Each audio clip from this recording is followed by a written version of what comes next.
I'm gonna go through making your cheeks look fuller. Of course, I'm using my Saint palette here. Okay, first thing I'm going to do is identify what areas of my cheek will need extra coverage. I'm going to grab a step deeper than my normal correcting color. I'll add a warm, nice, glowy base. Now that I've kind of tackled the main coverage areas, I'm actually going to start building in the dimension here. And I am going to press like little dabbing motions right against this cheekbone. If you want more fullness, we're going to kind of start dipping and curving this line here. So you don't want to come too far forward. We're going to come in with some of our lighter highlight color and just make the top of the cheekbone pop. So we're going to create a little bit more shape and brightness around it.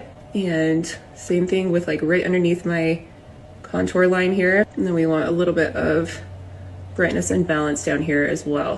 One of the most important steps I feel like to make the cheek really full is blush. So I'm going to take this big fluffy brush and I'm actually going to smile, and you can see how it lifts your cheek out. You softly swirl.